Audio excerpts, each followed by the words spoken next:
qui vont nous écouter. Je te Oh, laisse la parole. merci.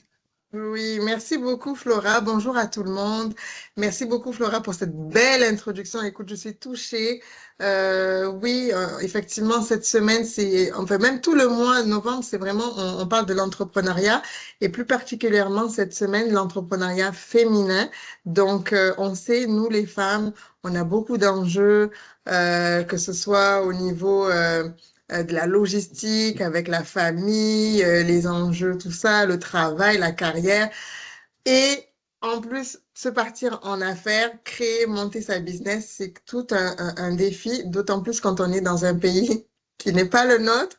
Donc ça aussi, ça ramène un lot de challenge, on va dire ça comme ça. Mais on avance avec intelligence, on avance avec stratégie, on essaie de bien s'entourer. Ça, c'est super important de bien s'entourer. Et c'est pour ça qu'on est là aujourd'hui, pour vous montrer qu'il y a des organismes qui peuvent vous accompagner dans vos projets d'affaires. OK? Vous n'êtes pas seul. Ne restez pas dans votre coin en essayant de trouver toutes les réponses. C'est impossible. Personne ne sait tout. C'est pour ça qu'on cherche des connaissances. C'est pour ça qu'on apprend. De la même manière qu'on apprend à conduire, c'est de la même manière qu'il faut apprendre à être un entrepreneur aguerri. Donc, c'est pour ça que Flora est là aujourd'hui et c'est pour ça que je suis là et je suis très heureuse d'être là, représenter le groupe 3737, mais aussi ma personne pour le bénéfice des membres de la Chambre de commerce et d'industrie de Gabon et Canada. Donc vraiment, la diaspora gabonaise, ne vous sentez pas gênés, vous êtes bienvenus. Puis là, on va expliquer notre atelier d'aujourd'hui. Donc, je vais partager mon écran. Juste, voilà. Je vais mettre ça en mode présentation. Oui, qu'est-ce que tu voulais dire? Dis-moi. Non, non, c'est parfait. C'est OK. parfait, c'est correct. Donc, est-ce que ça a pris? Oh, OK, c'est beau. Donc, l'atelier d'aujourd'hui, c'est le troisième et le dernier d'une série. Donc, on a fait deux premiers ateliers, que c'était plus au niveau introduction, c'est quoi l'écosystème au niveau de l'entrepreneuriat au Québec, parce qu'on est situé au Québec, au Canada. Et après ça, on a expliqué les différentes structures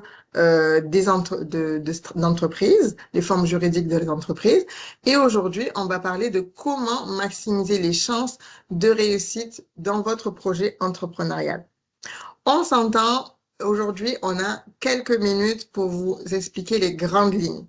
Maintenant, ce qui est intéressant, comme je le disais tantôt, c'est de venir nous voir avec votre projet et on va vous accompagner pour vraiment maximiser ses chances de manière concrète. Donc aujourd'hui, on va être vraiment dans les grandes lignes pour que vous ayez une idée de qu'est-ce qu'on peut faire, mais idéalement, c'est de venir vous renseigner, de venir vous accompagner. C'est gratuit, donc n'hésitez pas. OK? Donc l'objectif, comme je disais tantôt, c'est de connaître les grandes étapes. Pourquoi? Pour structurer, valider et renforcer votre idée d'affaires. Je vais faire un petit bref présentation du groupe 3737 que je représente aujourd'hui à titre de conseiller régional. Donc moi, je suis conseiller régional en entrepreneuriat. Donc c'est ce que je fais tous les jours avec passion. J'accompagne tous les entrepreneurs selon leur niveau à développer leur entreprise, à aller vers la croissance ou même ceux qui sont encore au stade idée, comment faire de passer de l'idée à la concrétisation, à la réalisation de l'entreprise. Donc, le groupe 3737, on est un organisme qui existe depuis 2012. On est un organisme à but non lucratif. Et on est maintenant dans 5 provinces, comme on dit, coast to coast, donc Alberta, Nouveau-Brunswick, Nouvelle-Écosse, donc au niveau de l'Atlantique, et l'Ontario, et aussi, bien sûr, ici au Québec. Donc, on a plusieurs programmes que je vous invite à regarder sur notre site web, qui sont gratuits et qui vont être personnalisés, qui vont être aussi adaptés selon votre stade entrepreneurial. Donc là, c'est vraiment très rapide ce que je fais. Ici, vous voyez la photo des deux fondateurs, Monsieur Franz Saint-Élimi et Madame Vicky Joseph, qui sont un couple dans la vie et qui ont décidé de créer le groupe 3737. Pourquoi? Pour vraiment donner de créer une richesse au niveau de la diversité ethnoculturelle, donc que les entreprises issues des communautés culturelles puissent elles aussi créer de la richesse pour leur communauté et impacter le Québec, enfin le Canada. Donc là, c'est les différents programmes, mais je ne vais pas aller en détail. Je vous invite à regarder le site web. Et très brièvement, pareil, moi, c'est qui? Je suis Wafia, comme elle l'a très bien introduit, Flora, merci. Donc, je suis conseillère en entrepreneuriat, mais je suis aussi présidente et fondatrice de la marque Ménéa. Ménéa, c'est une marque de soins corporels pour les peaux sensibles, les peaux à tendance sèche, eczéma, vraiment très sèche. Et c'est une marque pour toute la famille. Donc, c'est vraiment autant pour les bébés que les adultes. C'est des produits qui sont fabriqués et produits au Canada. Donc, on revient sur le vif du sujet. Maximiser les chances de réussite de vos projets. Qu'est-ce que ça veut dire? La première étape, c'est vraiment de clarifier votre idée. Parce qu'on peut avoir une idée, mais c'est encore nébuleux. On ne sait pas vraiment comment on va même la valoriser, cette idée. Donc, le but, c'est vraiment quand on a une idée d'affaires, d'entreprise, de créer une entreprise, c'est de identifier c'est quoi le problème qu'on va résoudre. Super important. Quel est le problème qu'on va résoudre? S'il n'y a pas de problème, ben, malheureusement, il n'y aura pas un intérêt pour votre idée d'affaires. Donc, d'abord, quel est le problème qu'on va résoudre? Ensuite, la cible. La cible, ça veut dire qui sont les personnes qui vont être touchées par votre solution. OK? Donc, on parle des clients cibles. Souvent, on va même parler de persona. Donc, un persona, moi, j'appelle ça un portrait robot de notre client cible. Donc, c'est qui, idéalement, qui va être touché par notre solution, qui va tout de suite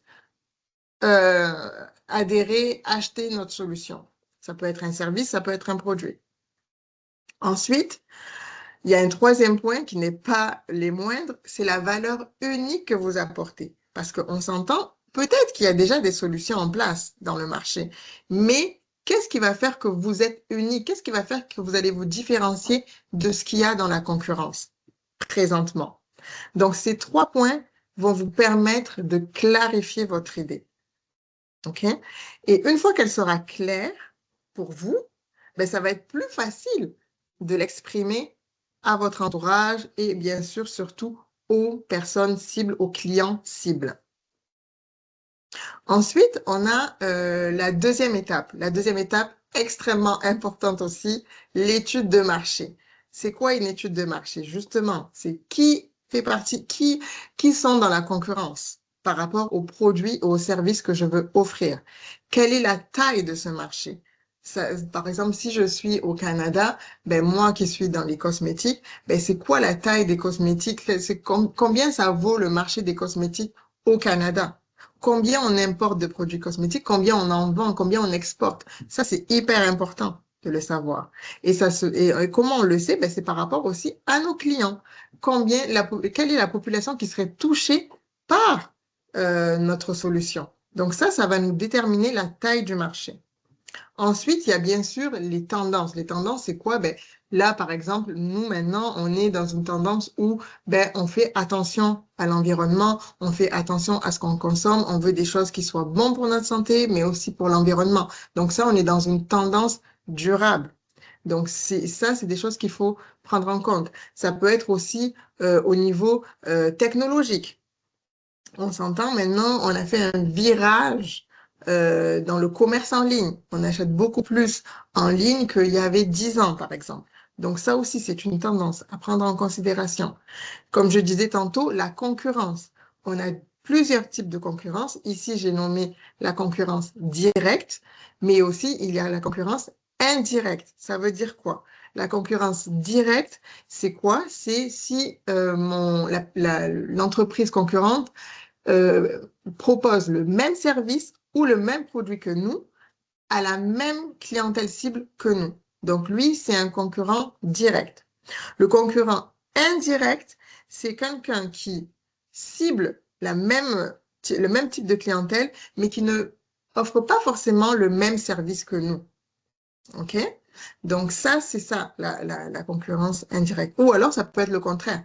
C'est c'est un concurrent qui offre un service qui est un peu similaire, mais pas totalement, mais qui est dans notre marché. OK? Donc, il y a plusieurs types de concurrence à faire attention et surtout à étudier pour voir, OK, voici les acteurs, les gros acteurs, voici les plus petits acteurs, donc c'est ceux qui sont vraiment ma concurrence, je vais aussi dire directe, parce qu'on va vraiment essayer de, de, de s'accaparer au fur et à mesure le marché. Et surtout, ce qui est important, c'est de ne pas avoir peur de la concurrence, mais surtout de voir comment on peut être différent. C'est très important.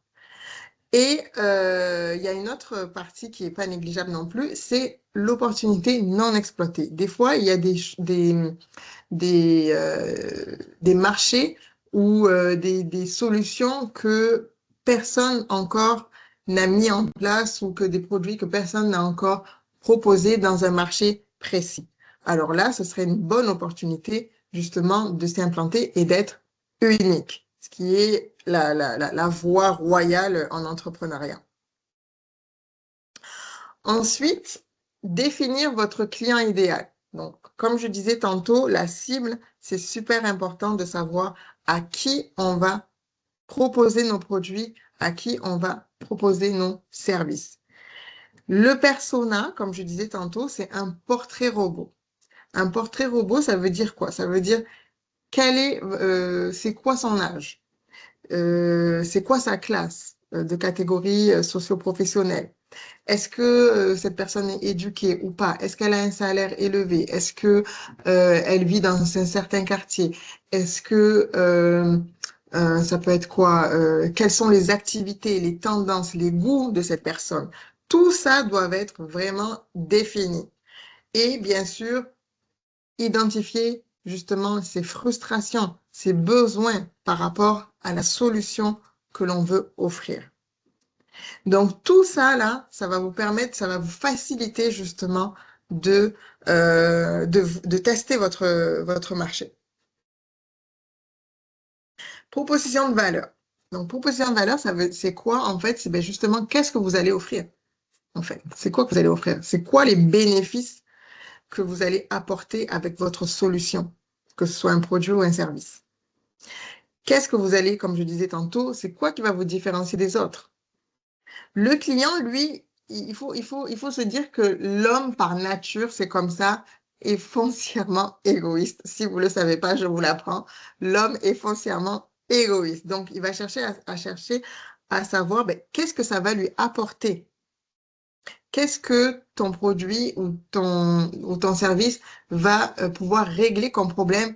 Donc, c'est à vous de mettre en avant les bénéfices. Qu'est-ce que ça va lui apporter et non les caractéristiques. Souvent, on est dans les caractéristiques, c'est-à-dire qu'on va dire, ben oui, ben mon produit, il a telle fonctionnalité, il peut faire ci, il peut faire ça, il a été fabriqué là-bas, il a tel ingrédient. Oui, mais qu'est-ce que ça apporte à mon client? C'est différent. Ben lui, il a la peau sèche, ça l'irrite, il a de l'eczéma, il se sent pas bien dans sa peau. À chaque fois qu'il met un vêtement, ça le gratte de partout. Donc, le fait d'utiliser ma crème ou mes huiles ou mes savons, ben ça va apaiser sa peau. Il va se sentir plus serein, il va pouvoir réfléchir mieux et pouvoir passer une journée tranquille quotidiennement. Là où on voit la différence. OK? Donc, passer des caractéristiques aux bénéfices. On cherche qu'est-ce que ça peut lui apporter. Le modèle d'affaires, très important. Étape 5. Le modèle d'affaires, c'est comment vous allez faire de l'argent, tout simplement. Comment le business, comment votre entreprise fonctionne. Qui sont les fournisseurs? Qui sont vos partenaires? Comment vous allez pouvoir générer des sources de revenus? Quelle est la structure de coût de votre produit ou votre service? Tout ça, ça fait partie du modèle d'affaires. Ensuite, on a bien sûr la stratégie marketing. Stratégie marketing, c'est comment je vais faire pour avoir mes premiers clients? Comment je vais faire pour que ces gens-là me voient et de l'intérêt à me contacter et puis ben, finalement achète mes services. Donc, c'est ça qu'on appelle la stratégie marketing. Donc, c'est vraiment développer un plan où on se dit, ben, OK, ben, je sais que ma clientèle cible se trouve, consomme beaucoup les réseaux sociaux, donc je vais me mettre sur les réseaux sociaux, par exemple. Ou je sais que ma clientèle cible passe souvent dans cette artère parce qu'il y a un grand centre commercial, je sais pas où. Donc, moi, je vais me positionner à mi-chemin. OK? Donc vraiment, regardez comment c'est quoi le comportement de votre client et comment vous pouvez l'atteindre via ben, ces habitudes, tout simplement. Ça peut être les réseaux sociaux, ça peut être la radio, ça peut être la télévision si vous avez les moyens, ça peut être des flyers, tout simplement, que vous allez distribuer aux endroits cibles où vous savez que vous allez rencontrer votre clientèle potentielle. Donc, c'est vraiment d'être créatif et de réfléchir à comment fonctionne mon client, quelles sont ses habitudes et où est-ce que moi, je peux ben, l'accoster, l'attirer, lui montrer que j'existe en fait. OK? Donc la stratégie marketing, c'est important parce que on peut avoir une belle idée, on peut avoir le meilleur produit possible, mais si on n'a pas de marketing, ben personne va nous connaître. Personne va savoir que vous existez. Et puis, vous allez rester avec vos beaux produits ou votre beau service, mais il y aura pas la clientèle, il y aura pas cette traction qu'on veut.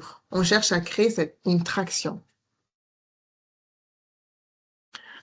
Et enfin, je sais pas si c'est enfin, mais l'étape 7, c'est la validation terrain. Ça veut dire quoi? Ça veut dire que on va pas attendre que notre idée d'affaires ou notre produit ou notre service soit parfait pour commencer à faire des tests au niveau des potentiels clients.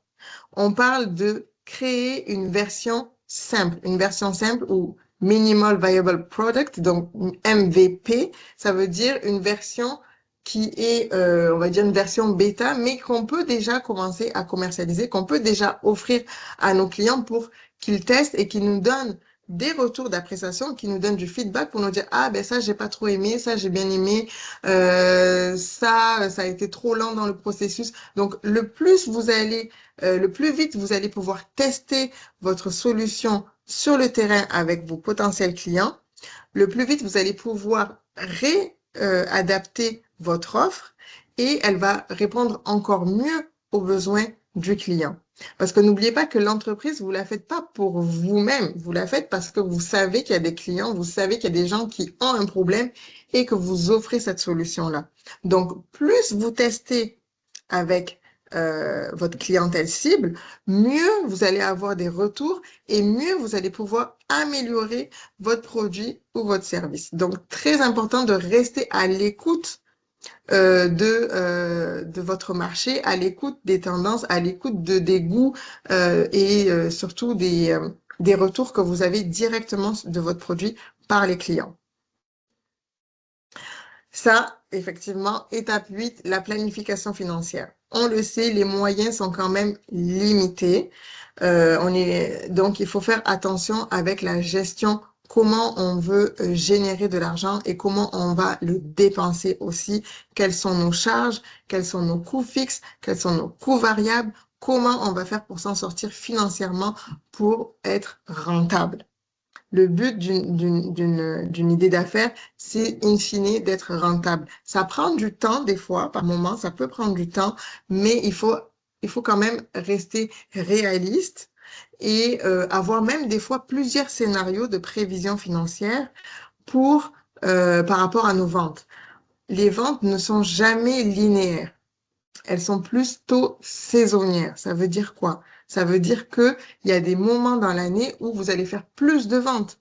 On s'entend, là, on arrive à la période des fêtes. Mais pour ceux qui vendent des produits, peut-être que ça va être une période beaucoup plus intéressante que juste après le temps des fêtes où là, ben, les gens, ils ont acheté leurs cadeaux et tout. Donc là, ils font plus attention, ça baisse. Si vous vendez des produits saisonniers, par exemple, je sais pas moi, des maillots de bain, bien sûr que en hiver, on s'entend, la période va être plus, euh, on va dire, moins active. Donc, faire attention à la saisonnalité de vos produits et de vos services.